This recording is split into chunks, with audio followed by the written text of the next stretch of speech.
السلام علیکم ورحمۃ اللہ وبرکاتہ۔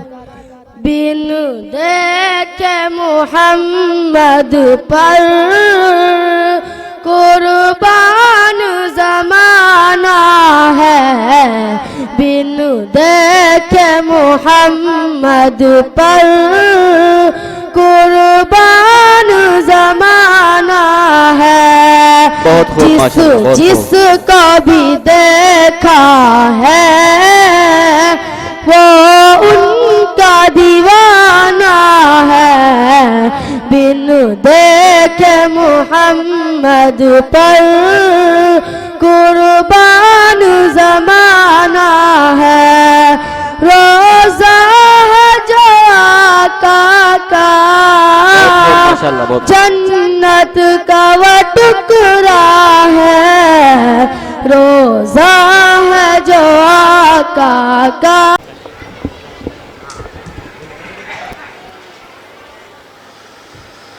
بسم اللہ الرحمن الرحیم، الحمدللہ رب العالمین، والصلاة والسلام علی سید المرسلین وخاتم النبیین سیدنا محمد وعلی آلہ واصحابہ وازواجہ وذریاتہ وبارک وسلم تسلیما کثیرا کثیرا، اما بعد۔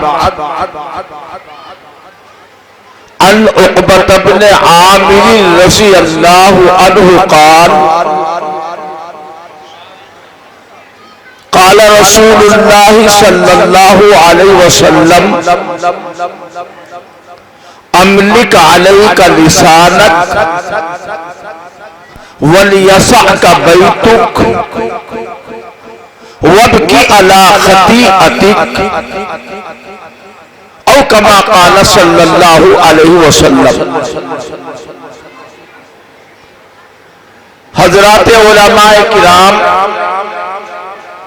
بزرگان محترم، معزز حاضرین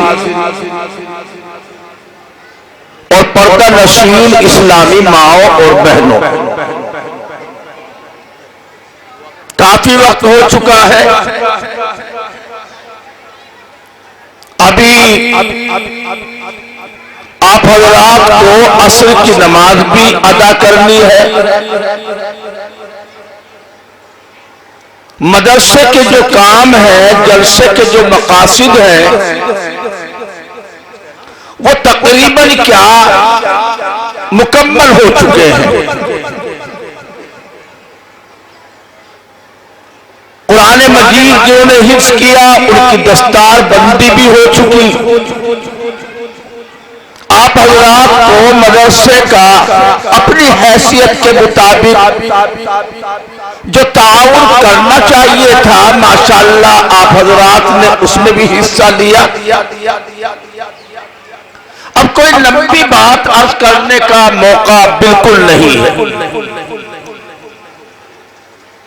اور موقع کے اعتبار سے بات بھی کرنی چاہیے۔ اللہ پاک نے قرآن مجید کی 114 سورتوں میں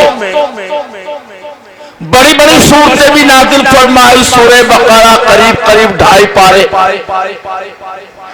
اور چھوٹی چھوٹی صورتیں بھی نازل فرمائی، اِنَّا أَعْطَيْنَاكَ الْكَوْثَرَ قُلْ هُوَ اللَّهُ أَحَدٌ وَالْعَصْرِ۔ یعنی جیسا موقع ہو، امام صاحب سورج نکلنے میں دیر ہے تو لمبی سورت پڑھ لیں، اور سورج نکلنے کے قریب ہے تو لمبی سورت نہ پڑھیں، چھوٹی چھوٹی سورتیں پڑھ کر کے نماز کو مکمل کر لیں۔ اگر ایسے موقع پر لمبی پڑھیں گے تو وہ خطرے سے خالی نہیں، نماز پڑھتے پڑھتے سورج اگر نکل گیا تو نماز ہی چلی جائے گی۔ تو میں نے بھی مناسب سمجھا کہ موقع کے اعتبار سے لمبی باتیں نہ کر کے صرف 3 باتیں مجھے آپ کے سامنے عرض کرنی، اور وہ تینوں باتیں میری اپنی نہیں ہے کہ میری سوچ کا نتیجہ ہے یا میری عقل کا نتیجہ ہے، بلکہ اللہ کے پیغمبر ہمارے آقا و مولا سرکار دو عالم صلی اللہ علیہ وسلم نے تینوں باتیں بتائی۔ ایک صحابی ہے، ان کا نام ہے عقبہ بن عامر رضی اللہ عنہ۔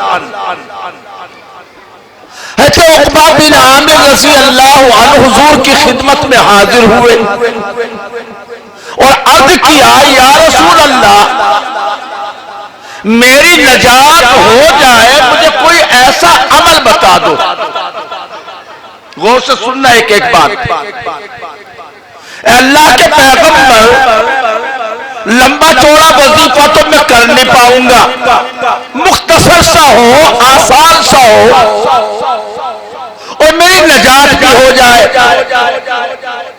صحابہ کرام کی یہ عادت تھی، ان کے دل کی لگن تھی کہ وہ اللہ کے نبی صلی اللہ علیہ وسلم سے کوئی بات پوچھتے تھے تو اپنی نجات کے بارے میں پوچھتے تھے، اپنی آخرت کے بارے میں پوچھتے تھے، دنیا کے کاروبار کی ترقی کے لیے نہیں، مالدار بننے کے لیے نہیں۔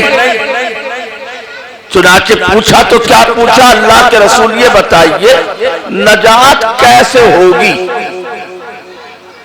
جنت میں جانے کو کیسے ملے گا؟ کوئی عمل ہے ایسا، کوئی وظیفہ، کوئی نسخہ؟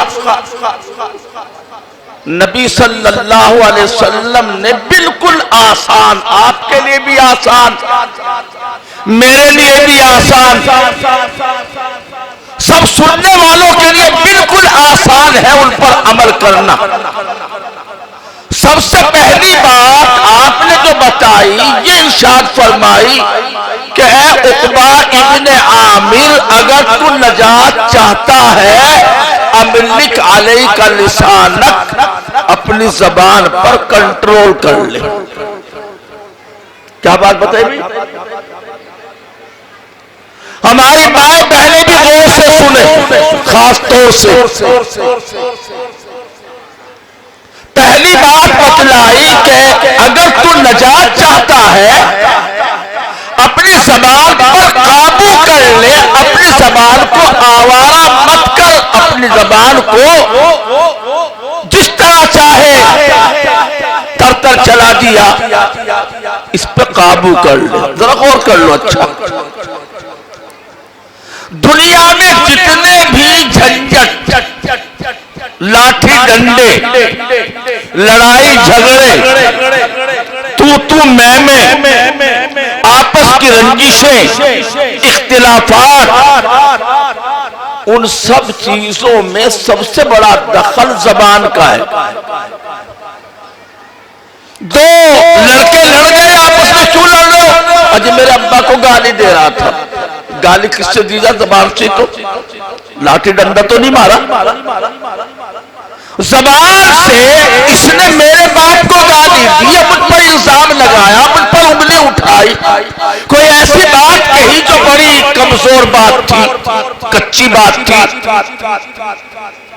اور میاں زبان اتنی قیمتی چیز ہے، زبان کی وجہ سے حلال حرام بن جاتا ہے اور حرام حلال بن جاتا ہے۔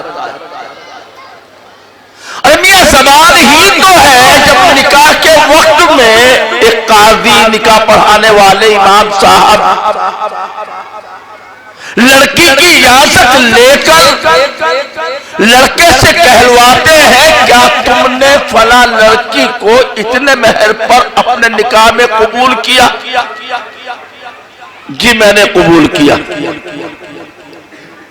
قبول کیا میں نے، اس سے پہلے اس لڑکی کو دیکھنا حرام، پاس بیٹھنا حرام، چھونا حرام، موبائل پر باتیں کرنا حرام۔ اگر کوئی نکاح کے دو بول بولنے سے پہلے اپنی ہونے والی گھر والی کے پاس سسرال چلا جائے، جا کے باتیں کرنے لگے، تو سسر سالے جوتے ڈنڈے لے کر مرمت کرنے پر اتر آئیں گے۔ کیسے ہمت ہوئی؟ ان دو بولوں میں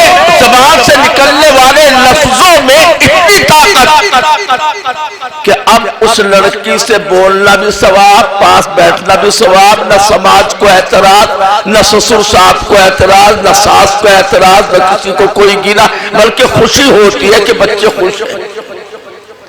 اور بھیا اللہ نہ کرے زندگی دونوں کی اچھی گزری، بیٹے بھی بیٹیاں بھی، حتیٰ کہ پوتے پوتیاں بھی، بڑھاپے میں بڑے میاں کو کسی بات پر بڑھیا پہ غصہ آ گیا اور زبان سے کہہ دیا طلاق طلاق طلاق، تجھے 3 طلاق۔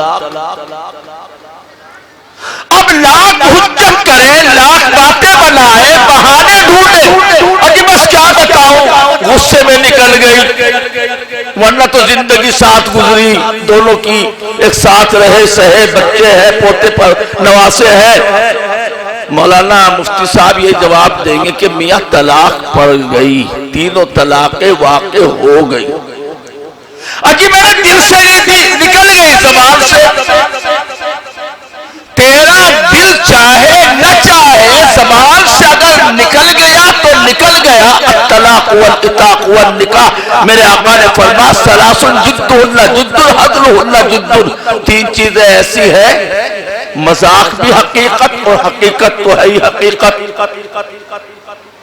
2 گواہوں کی موجودگی میں لڑکی نے کہہ دیا کہ میں تیرے سے نکاح کرنے کے لیے تیار ہوں، لڑکے نے 2 گواہوں کی موجودگی میں کہہ دیا کہ مجھے قبول ہے۔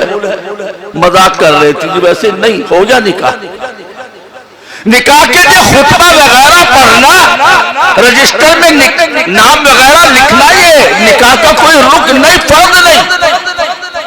زبان سے نکل گیا طلاق، چاہے لڑکی سامنے ہے، سسرال میں ہے، میکے میں ہے، آپ چاہے مسجد کی محراب میں بیٹھے ہوئے اکیلے، تب بھی اگر زبان سے طلاق نکل گئی تو طلاق پڑ گئی۔ کس کی وجہ سے ہو رہا ہے یہ سب کچھ؟ زبان کی وجہ سے۔ زبان سے رشتے بن بھی جاتے ہیں، زبان سے رشتے ٹوٹ بھی جاتے ہیں، اس کو قابو میں رکھو۔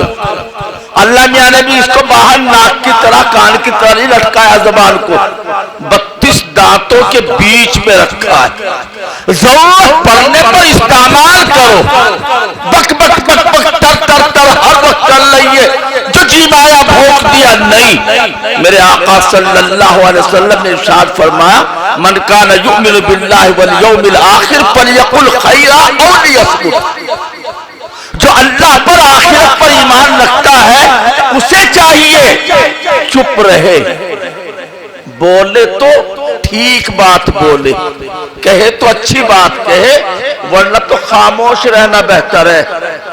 خاموشی میں عافیت ہے، ورنہ تو وہی والا معاملہ ہوگا۔ ایک بہو آئی، بولتی نہیں، 10 دن گزر گئے، اب بھی نہیں بول رہی۔ پڑوس والے، محلے والے، کہیں بہو گونگی تو نہیں تیری ہے، بولتی نہیں، کیا پتہ نہیں کیا باتیں بولتی نہیں۔ ساس نے کہا تو بولتی کیوں نہیں، کچھ کہتی کیوں نہیں۔ آخر کار جب زیادہ تانے سننے کو ملنے لگے تو ایک دن کہنے لگی خالہ اپنی ساس کو، یہ بتلا کہ اگر تیرا یہ لڑکا مر گیا تو تم مجھے کس کے بٹھاوے گی، دیور کے جیٹھ کے یا کہیں اور؟ کہنے بہو تیرا نہ بولنا ہی اچھا تھا، سمجھا نہیں؟ تو نہ بولی بھی تو یہ بولی کہ میرا لڑکا مر جائے گا تو کس کو بٹھاؤں گی، تو بولو تو اچھا بولو، ورنہ تو زبان کو قابو میں رکھو۔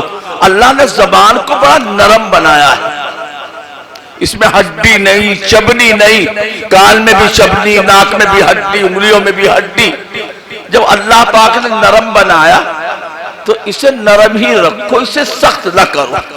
ایک بات بتا دوں، اللہ پاک نے فرعون جو اللہ کے مقابلے پر اپنے آپ کو رب اعلیٰ کہتا تھا، فرعون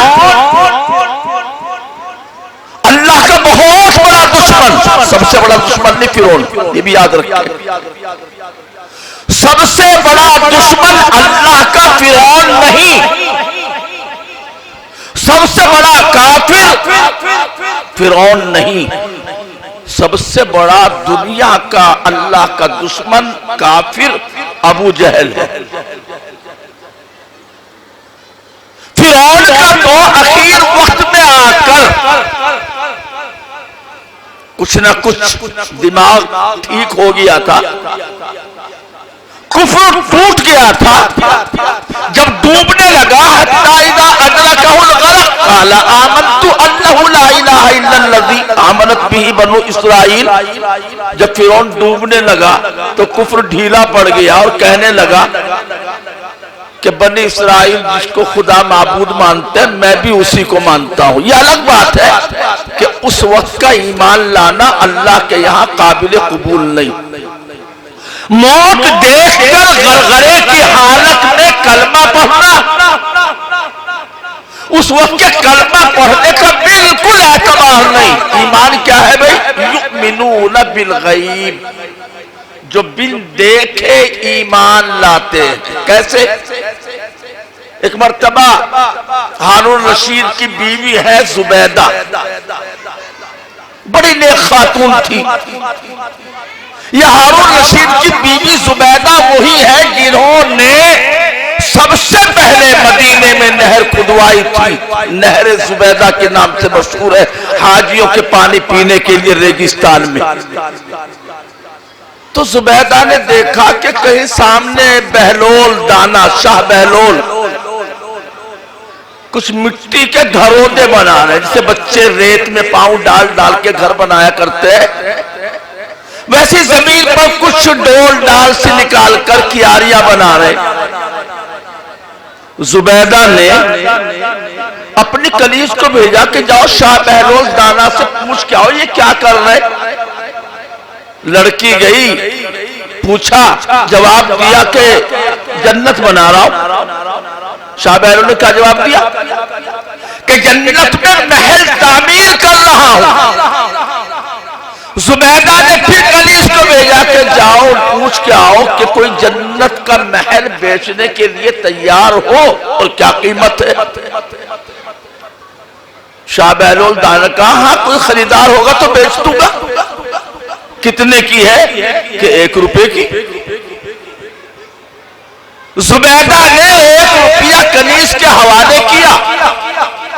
شاہ بہلول دانا کے پاس گئی، روپیہ ان کے ہاتھ میں تھمایا اور کہا کہ جاؤ یہ محل جنت میں زبیدہ کا ہو گیا۔ واپس چلی آئی۔ شام کو ہارون رشید جب گھر آئے تو کہیں سے انہوں نے بھی اپنی بیگم کی کنیز کو آتے جاتے دیکھ لیا تھا۔ آ کے پوچھنے لگے آج تو بڑا چکر کٹوا رکھا تھا اپنی کنیز سے، کیا معاملہ ہے؟ شاہ بہلول دانا کے پاس بار بار آ جا رہی تھی۔ کہا کہ کچھ بھی نہیں، السلام پیسے بھی لیں گے انشاءاللہ۔ یہ بچی لائے 100 روپے، ماشاءاللہ اللہ قبول فرمائے۔ کہ نہیں کچھ نہیں، اصل میں شاہ بہلول دانا جنت کے محل بنا رہے تھے، بیچ رہے تھے، میں نے بھی ایک خرید لیا۔ کہ اللہ باولی کہیں کی 1 روپے میں کہ جنت کا محل میں لگ رہے۔ بات آئی گئی ہو گئی، رات کو سو گئے، خواب میں دیکھا کہ جنت میں زبیدہ کا محل بنا ہوا ہے اور نام لکھا ہوا ہے زبیدہ کا محل کے اوپر۔ صبح کو آنکھ کھلی تو پہنچ گئے شاہ بہلول دانا کے پاس خلیفہ ہارون رشید کہ بھیا 1 جنت ہمیں بھی دے دو۔ کہ نہیں، مہنگی ہو گئی کچھ، 2 روپے کی، 2 درہم کی۔ کہا کہ نہیں، جنت ملتی ہے بن دیکھے خریداروں کو، تم دیکھ کر کے لینے کے لیے آئے ہو اس لیے تمہیں نہیں ملے گی۔ تو ایمان نام ہے یؤمنون بالغیب، جو بن دیکھے ایمان لاتے ہیں۔ فرعون موت کو دیکھ کر کے ایمان لایا تھا۔ تو فرعون کے پاس اللہ نے حضرت موسیٰ حضرت ہارون دونوں کو بھیجا کہ جاؤ اذهبا الی فرعون انہ طغی، جاؤ فرعون بڑا آج کل پجامے سے باہر ہو رہا ہے، بہت زیادہ سرکش ہو چکا ہے، اس کو جا کے سمجھاؤ بجھاؤ، لیکن خیال رہے، غور کرنا، فرعون اللہ کا دشمن ہے، اپنے آپ کو رب اعلیٰ کہتا ہے، حضرت موسیٰ اللہ کے نبی ہیں، حضرت ہارون اللہ کے نبی ہیں، یہ نہیں اللہ نے کہا جاتے اس کا منہ توڑ دینا، جاتے ڈنڈا چلا دینا، بلکہ اللہ نے فرمایا قولا لہ قولا لینا، اے ہارون اے موسیٰ فرعون سے جا کر کے نرم بات کرنا، نرم بات کرنا۔ جب اللہ اپنے دشمن سے بھی نرم بات کرنے کی ہدایت دے رہا ہے تو کیا ایک بیٹے کو حق ہے کہ اپنے باپ کے سامنے تڑک کر بولے؟ کیا ایک شاگرد کو حق ہے کہ اپنے استاد کے سامنے بدتمیزی سے بولے؟ کیا ایک چھوٹے کو حق ہے کہ اپنے بڑے کے سامنے منہ بنا کر پیشانی پر بل ڈال کر کے بولے؟ نہیں۔ نکاح کے وقت میں آیت پڑھی جاتی ہے یا ایھا الذین آمنوا اتقوا اللہ وقولوا قولا سدیدا،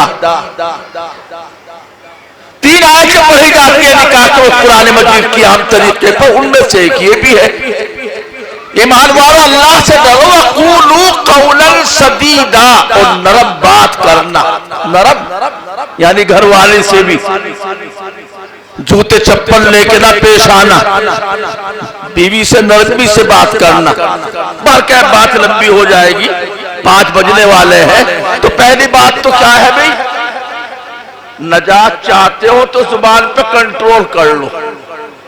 ہماری مائیں بہنیں ان کی زبان بیچاریوں کی قابو سے بھاری رہتی ہے ہمیشہ، سمجھا نہیں؟ یہ ذرا سی دیر میں کس کو کہاں پہنچا دے اور کیسی زبان سے باتیں نکال دے، اللہ حفاظت فرمائے۔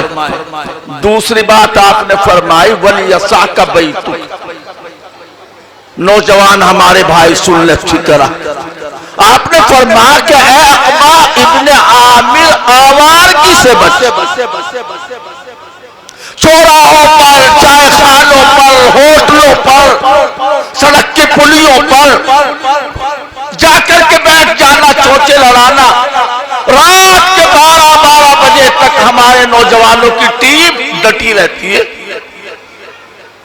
میں اکثر کہا کرتا ہوں، کہہ دیتا ہوں کہ دنیا میں بہت ساری کمیٹیاں ہیں، اصلاحی کمیٹی، سماجی کمیٹی، تعلیمی کمیٹی، فلاح کمیٹی، یہ کمیٹی، ایک کمیٹی ہے فالتو کمیٹی، آج اس کے ممبر سب سے زیادہ، نہ کوئی مقصد نہ کوئی دھندا، بیٹھ گئے رات کے موبائل میں یوں ہے، فلاں یوں ہے، وہاں یوں ہے، فلاں لڑکی یوں چلی گئی، فلاں لڑکا یوں بھاگ گیا، اس نے یہ کر دیا، اس نے یہ کر دیا۔ بھئی آپ کو اس کا ٹھیکہ دیا گیا ہے، آپ کو کمیشن بنا کے بھیجا گیا ہے، آپ کیوں خواہ بیٹھ کر کے چوچے لڑا رہے؟ یہ چوچے لڑانا جہنم میں جانے کا سبب ہے، قرآن میں لکھا ہے، موقع نہیں ورنہ میں آپ کو قرآن کی آیتیں سناتا۔ ماشاءاللہ، کیا نام ہے آپ کا؟ بھائی رفیق صاحب، آخری بات سنا دوں بس، تیسری بات آپ نے فرمایا اگر نجات چاہتا ہے عقبہ ابن عامر، تم روزانہ صبح سے لے کر شام تک کی اپنی باتیں یاد کر کے جو غلطیاں ہوئی ہیں دن بھر میں، ان پر اللہ کے سامنے 2 آنسو بہا لیا کرنا۔ کیا باتیں ہو گئے بھئی؟ 3 باتیں نجات کے لیے، زبان پر قابو رکھو، آوارگی سے خود اور اپنے بچوں کو بچاؤ، اور تیسرے نمبر پر روزانہ کا اپنا حساب چکتا کرتے رہو۔ اے اللہ دن میں جو ہم سے قصور ہوا، غلطیاں ہوئی، اے اللہ معاف کر دے، روزانہ اپنی غلطیوں پر 2 آنسو ندامت کے ساتھ، سچی توبہ کے ساتھ بہا لیا کرو، انشاءاللہ نجات ہو جائے گی۔ بات کو زیادہ لمبی کرنے کا موقع نہیں، کہنے کے لیے تو بہت ساری چیزیں اور باتیں ہیں جن کی آج ہمیں ضرورت ہے۔ آج ہم نے دین کو کھلواڑ بنا رکھا ہے، معاف کیجیے گا، دنیا کو تو کھلواڑ بنا ہی لیا، دنیا کے کاموں کو تو کھلواڑ اپنی چاہ کے مطابق، شادی کریں گے اپنی منچاہی، جو بھی کام کریں گے اپنا دل چاہا، جس کے جو جی میں آئے گا وہ کرے گا۔ مگر افسوس یہ ہے کہ دین کو بھی ہم نے دنیا بنا ڈالا۔ آج ہونا تو چاہیے اب دنیا کو دین بناتے، دین کو بھی دنیا۔ ہمارے بچوں کی دستار ہوئی، اللہ مبارک فرمائے ان کے گھر والوں کو۔ بعض جگہ پر اس قدر ہنگامہ بکھیڑا جیسے دلہا کی دھڑ چڑھی ہوتی ہے۔ عزت کرو، احساس کرو، ان کو گالی مت دو، ان کا ادب کرو، ان کی بات مانو۔ جس دن دستار اس دن تو دیکھو۔ ابھی پرسوں ایک جگہ دیکھا میں نے کہ جس طرح کوئی نیتا جیت کر ایم ایل اے اور ایم پی کا الیکشن پھر بیچ میں سے کھلنے والی گاڑی پر کھڑے ہو کر پھولوں کی مالائیں لاد کر اور پورے علاقے میں گھومتا، دنیا کو دکھاتا پھرتا ہے، آج وہ بھی ہو رہا ہے، وہ بھی ہو رہا ہے۔ پرسوں میں نے ایک جگہ دیکھا، عورتوں کی اتنی بھیڑ، فوٹوگرافی تک پوچھو مت۔ حج کو جائیں گے تب بھی یہی معاملہ۔ حج ایک عبادت ہے، ہم نے حج کو بھی دنیا بنا دیا۔ اس کی بھی البم بنے گی، فوٹوگرافی ہوگی، مالائیں ڈلے گی، دعوتیں ہوں گی۔ تو ہمارا اب تو سارا کام منورنجن کا ہو گیا آج کل۔ ابھی 2-4 روز کے بعد شب رات آ رہی ہے۔ شب رات کے موقع پر کیا کیا گل کھلائے جاتے ہیں۔ کیا نام ہے؟ ماشاءاللہ یہی کے رہنے والے شیر محمد صاحب، بستی کے رہنے والے، اسی بستی کے 500 روپے اللہ تعالیٰ قبول فرمائے۔ تو بھیا شب رات کے موقع پر اللہ اگر توفیق دے اپنے گھر میں رہ کر 2 رکعت 4 رکعت نماز پڑھ لیجو۔ ہمت ہو، جی چاہے اگلے دن کا روزہ رکھنا تو رکھ لیجو، نہ جی چاہے مت رکھنا۔ فرض نہیں، واجب نہیں، سنت نہیں، مستحب ہے۔ لیکن شب رات کے نام پر ایسی جھالر ہم نے لٹکا دی، ایسی پھلجھڑیاں ہم نے بنا دی، آتش بازی کا ہنگامہ، پوری رات ہمارا نوجوان بائکوں پر دھکے کھاتا ہے۔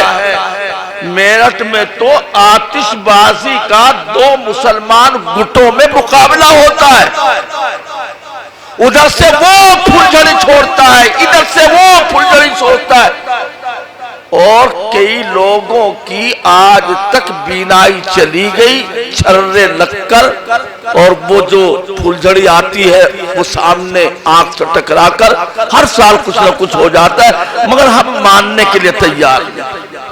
دین بالکل سیدھا سادہ ہے، دین میں کہیں پر نہ تو سختی ہے نہ کجی ہے۔ اللہ کا دین بالکل سیدھا، کوئی سختی، کوئی اس میں پریشانی کسی طرح کی نہیں ہے۔ 5 وقت کے نمازی بنو۔ رمضان آ رہا ہے، بڑا مبارک مہینہ ہے، رمضان کے روزے فرض ہیں، قرآن کی تلاوت رمضان کی روح ہے، قرآن کا رمضان کا چولی دامن کا ساتھ ہے، رمضان کو جو کچھ فضیلت ہے قرآن کی برکت سے ہے۔ رمضان آئے بھی چلا بھی جائے اور قرآن پڑھنے کی نوبت نہ آئے، آپ سوچیں گے کہ ہمیں تو پڑھنا نہیں آتا، ہم نے تو پڑھا ہی نہیں، ہم کو تو الف بھی نہیں معلوم، کوئی حرج کی بات نہیں۔ آپ بالکل پڑھنا نہیں جانتے ہیں، ہمارے یہ حافظ بن گئے ہیں، ان سے کہو کہ بیٹے تم ہمیں قرآن سناؤ۔ ہمارے گھر میں کوئی بچہ تو ہے قرآن پڑھنے والا، کیا 15 منٹ نکال کر اپنے بچے کو ہم بٹھا کر ان سے قرآن نہیں سن سکتے؟ قرآن کو سننا یہ بھی سنت ہے۔ اللہ کے نبی صلی اللہ علیہ وسلم کبھی کبھی صحابہ کرام سے قرآن سنتے تھے، حضرت جبرائیل سے تو سنتے ہی سنتے تھے، لیکن حضرت عبداللہ ابن مسعود رضی اللہ تعالیٰ عنہ سے آپ نے فرمایا کہ مجھے قرآن سناؤ، تو اتنا ہی ثواب ملے گا جتنا پڑھنے پر ثواب ملتا ہے۔ قرآن مجید کا مقام تو ایسا ہے میاں، قرآن کو دیکھنا بھی عبادت ہے، قرآن کو دیکھنا بھی. اسی لیے مسئلہ ہے جو آدمی قرآن سامنے رکھ کر ناظرہ پڑھتا ہے اس کو دو ثواب ملتے ہیں، ایک قرآن پڑھنے کا ہے، قرآن کو دیکھنے کا. اللہ تعالیٰ ہمیں اس کی توفیق عطا فرمائے. ہاں بھئی چلتے چلاتے مولانا شکیل صاحب سب جیلا آل محمد کما صلیت علی ابراہیم وعلی آل ابراہیم انکا حمید مجید. ربنا آتنا فی الدنیا حسنہ وفی الآخرۃ حسنہ وقنا عذاب النار. ربنا لا تزغ قلوبنا بعد إذ هديتنا وهب لنا من لدنك رحمة إنك أنت الوهاب. ربنا هب لنا من أزواجنا وذرياتنا قرة أعين واجعلنا للمتقين إماما. ربنا لا تجعلنا فتنة للقوم الظالمين ونجنا برحمتك من القوم الكافرين. ربنا اغفر لنا ذنوبنا وإسرافنا في أمرنا وثبت أقدامنا وانصرنا على القوم الكافرين. اللهم انصر الإسلام والمسلمين. اللهم اخذل اليهود والنصارى والمشركين. اللهم شتت شملهم ومزق جمعهم وخرب بنيانهم ودمر ديارهم وقصر سلطنتهم. اے الہ العالمین اپنے فضل و کرم سے ہمارے جلسے کو قبول فرما. جلسے میں آنے والوں کو، ہماری ماں و بہنوں کو، سب کو قبول فرما.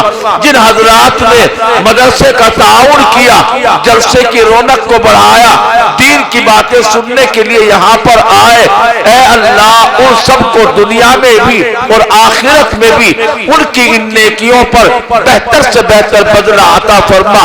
جو بچے ہمارے 6 بچے حافظ قرآن بنے ہیں، اے اللہ ان کے حفظ قرآن کو قبول فرما. ان کے حفظ قرآن کی برکتوں سے ہم سب کو مالا مال فرما. ان کے گھر والوں کو، ان کے ماں باپ کو، ان کے دوست و احباب کو، ان کے رشتہ داروں کو، ان کے متعلقین کو، ان کے گاؤں والوں کو، سب کو اے اللہ ان کے حفظ قرآن کی برکتوں سے مالا مال فرما دے. اے اللہ ان بچوں کے جو اساتذہ جنہوں نے محنت کی ہے، محنت کر کے رات دن لگ کر کے ان کو اس منزل تک پہنچایا اور ان کے سروں پر آج دستار بندی ہوئی، عزت کی، فضیلت کی دستار، عظمت کی دستار ان کے سروں پر باندھی گئی. اے اللہ ان کے اساتذہ کو بھی ان کی محنتوں پر دونوں جہان میں اے اللہ بہتر سے بہتر اجر اور بہتر سے بہتر بدلے عطا فرما. زندگی میں سکون عطا فرما، آخرت کی زندگی میں بھی سکون عطا فرما. اے اللہ جن ہمارے بھائیوں نے اپنے مرحومین کے ایثار ثواب کے لیے تعاون کیا ہے ان کے تعاون کو قبول فرما اور ان کے مرحومین کی بال بال مغفرت فرما. ان کو اپنے جوار رحمت میں اللہ جگہ نصیب فرما. اے اللہ اس ادارے کو دن دونی راہ چوگنی ترقی عطا فرما. ظاہری، باطنی، تعلیمی، تعمیری اعتبار سے ترقیوں سے بہرور فرما. محنت کرنے والے ہمارے اساتذہ اور یہاں کے ذمہ دار اور ہمارے مدرسے کے ناظم اے اللہ یہاں کے محتمم اور منتظم اے اللہ ان کو ان کی محنتوں کا اجر عطا فرما اور زیادہ محنتیں کرنے کی توفیق عطا فرما. جو مدرسے کے تقاضے ہیں، جو منصوبے ہیں، جو ارادے ہیں، جو عزائم ہیں، جو کام ہے، اے اللہ ان تمام کی تکمیل کے خزانے غیب سے وسائل اور اسباب مہیا فرما. اے اللہ ہم کو مدرسوں کی، مسجدوں کی، دین کے کاموں کی، تعلیم کے اداروں کی، تبلیغ کے مرکزوں کی اے اللہ احترام کرنے کی، ادب کرنے کی اور اپنے دلوں میں عزت ان کے سلسلے میں بسانے کی توفیق نصیب فرما. اے اللہ مدارس کی، مساجد کی، مقابر کی، اسلامی شاعر کی، اوقاف کی جائیدادوں کی، اسلامی پہچانوں کی، اسلامی اقدار اور روایات کی حفاظت فرما. اے اللہ ہمارے نوجوانوں کی حفاظت فرما، ہماری بچیوں کی حفاظت فرما، ہماری بہنوں کی حفاظت فرما، ہمارے کاروبار کی حفاظت فرما.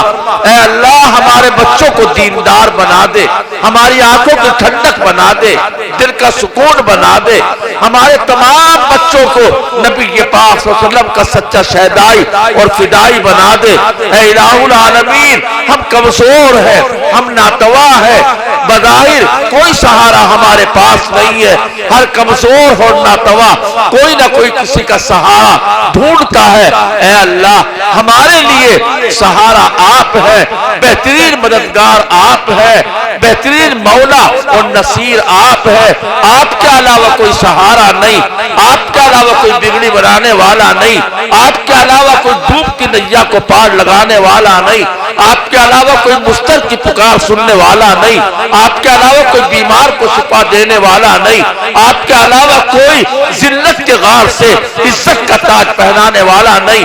اے الہ العالمین، آپ سب کچھ کرنے والے ہیں، آپ ہی ہر چیز پر قادر ہے، قادر مطلق ہے، جو چاہے آپ کر سکتے ہیں، آپ ہی عزت و ذلت کے مالک ہے، آپ ہی اے اللہ سب کچھ بنانے والے ہیں۔ اے اللہ ہم کو ایمانی دینی عزت نصیب فرما، اے اللہ دینی وجاہت نصیب فرما، دین پر چلنا ہم سب کے لیے آسان فرما، اس مدرسے کے فیض و برکات کو عام فرما، ان حافظوں کو اے اللہ عالم باعمل بنا، ان کے گھر والوں کو اے اللہ ان حافظوں کی قدردانی کی توفیق عطا فرما، آنے والے ماہ مبارک کی قدر کی توفیق عطا فرما، اس کے دنوں کے روزے رکھنے کی، راتوں کو تراویح کی نماز میں قرآن مجید سننے کی ہمیں توفیق عطا فرما، تمام بری باتوں برے کاموں نفس و شیطان کے دھوکوں سے ہماری حفاظت فرما، جو مقروض ہیں ان کے قرضوں کی ادائیگی کے غیب سے وسائل پیدا فرما، جو مرحوم ہو چکے ہیں ان کی مغفرت فرما،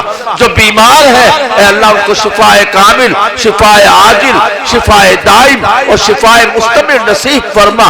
اے الہ العالمین، جن لوگوں نے ہم سے لیے دعاؤں کے لیے کہا یا لکھا یا ان کا ہم پر حق ہے، ان سب کے نیک مقاصد کو پورا فرما۔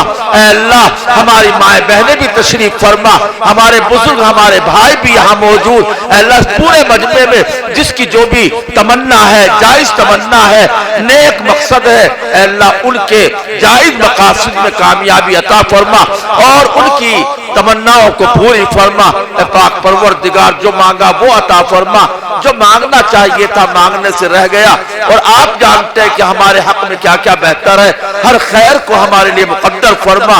اے اللہ اپنے فضل و کرم سے ہم سب کو ایمان پر زندہ رکھ، ایمان ہی پر ہمیں موت دے اور ایمان والوں ہی کے ساتھ ہمارا حشر فرما۔ انت ولینا فی الدنیا والآخرہ، توفنا مسلمین والحقنا بالصالحین۔ سبحان ربک رب العزت عما یصفون وسلام علی المرسلین والحمد للہ رب العالمین۔